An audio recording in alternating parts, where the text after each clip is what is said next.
How's it going, guys? And welcome to the world of quarantine. Usually I'm in Phoenix, Arizona around this time, or Redondo Beach, California for that matter, but because of quarantine I have to watch over my parents and be the de facto Superman in this case, going out to get the groceries and the supplies as opposed to them. So henceforth, another reason to test my green screen capabilities.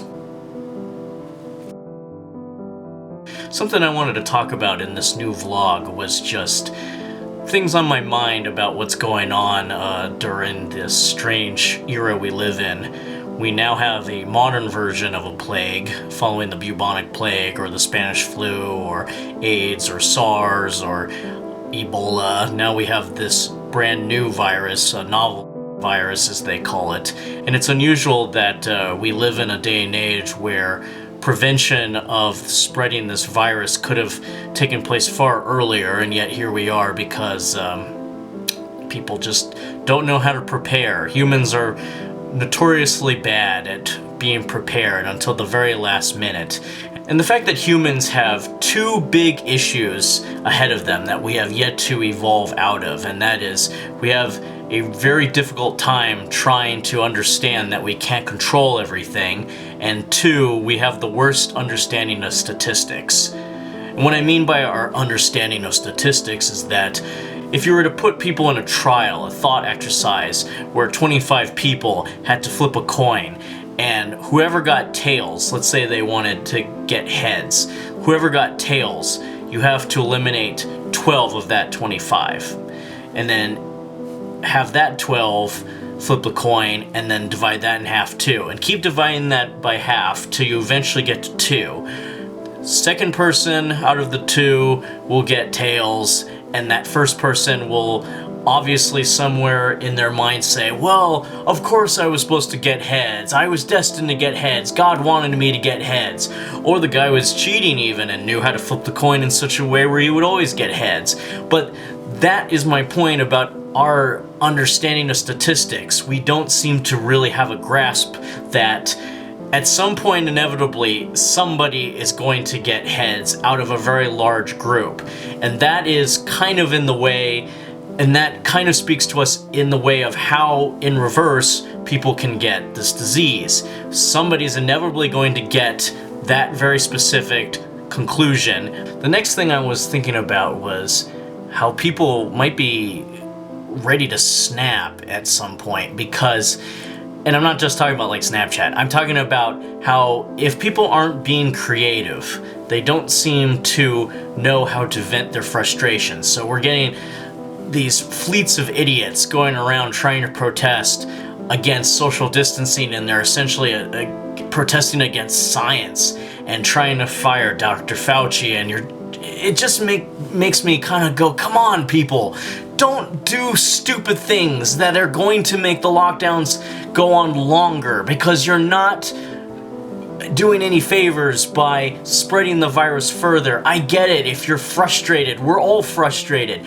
but don't go around yelling and spreading by spitting and breathing on other people.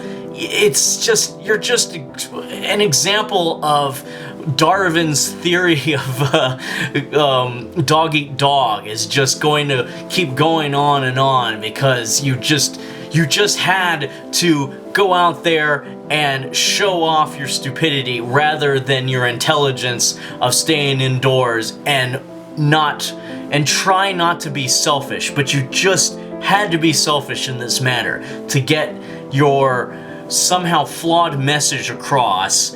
The rest of us are looking at you through all our videos and everything. We're all looking at you going, what is going on? Why are you doing that? And that always goes back to the thoughts I have about undereducated people, is that, you know, there's all these conspiracy theories about, you know, the system, and the only conspiracy I see, and it's an obvious one, is to keep people undereducated. If you keep a fair number of the population constantly pushing buttons and always answering to some kind of pecking order, in which what I call the B story.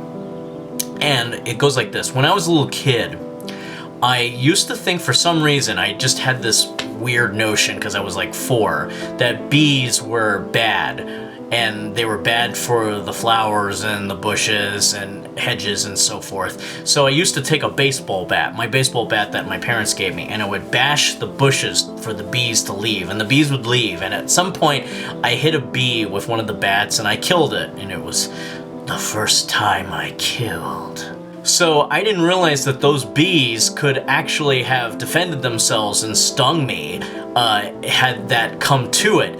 But I learned this for myself, that no, those bees are good and they pollinate the flowers and we need them, otherwise the plants will die, the vegetables will die, the fruits will die without the bee population. That's why the bee population right now is so important for us to study. We do not want that species to go extinct.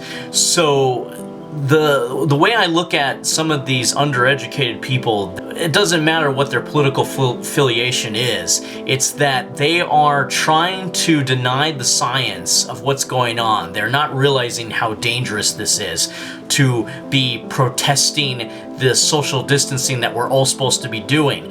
And it's like fighting the bees. You don't realize that those bees are actually important. Social distancing is in fact important. And it upsets me that it's like they're little kids and they don't know any better yet. But if they listen to facts, cold hard facts, and stop listening to these beliefs in their head that what they're doing is right, beliefs don't make you a good person, your actions do. So they need to read and understand what is going on. That's very important. What a better time to read than now? I've noticed that people are more likely to be creative, whether it's Snapchat or it's TikTok, or people are writing more music, or people are doing more YouTube videos, or people are making more blogs and vlogs. People are getting ready for the projects when the lockdowns are over. People are now taking their time to really iron out all the details in productions, whether it's, big industry projects or it's just little things like, maybe somebody really wanted to learn how to do needlepoint and now they have the time to really make that quilt look really good. But I think that the biggest takeaway from this that I like to tell people is that since everything just kind of stopped, everything just kind of froze to a halt, everything just grinded to a halt, the economy grinded to a halt, fossil fuel industry grinded to a halt, and now all the air is much cleaner and carbon emissions are going down. And we've just heard a report recently before the lockdowns that the ozone layer was almost completely has almost completely healed itself. That's really great news. I'm really glad that these things are happening. And it kind of is a good example now of knowing that people don't need to constantly have the economy running in order to care for people. They don't need to make a profit to always care about people. They can learn how to work on themselves and be happier and help their fellow man, whether it's their parents or grandparents who are most susceptible to this disease, which is really terrible, that they're very vulnerable. They're going to help out their neighbor with groceries, keeping at a social distance, a nice, safe distance.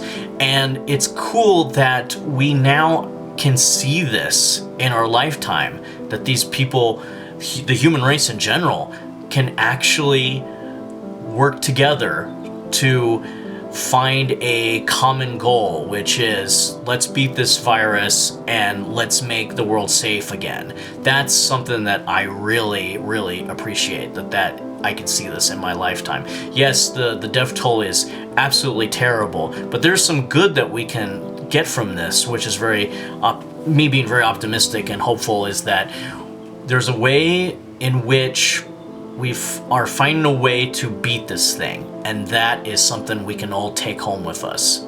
So that was my little effusive diatribe, and I hope you guys all enjoy it and learn something, because I learn something all the time when I make these videos.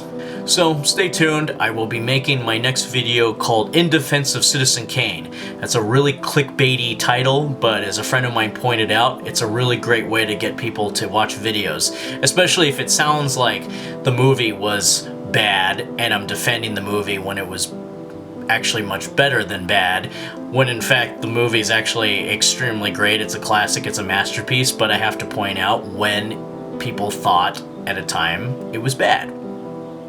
So, don't be bad. Stay good. Peace.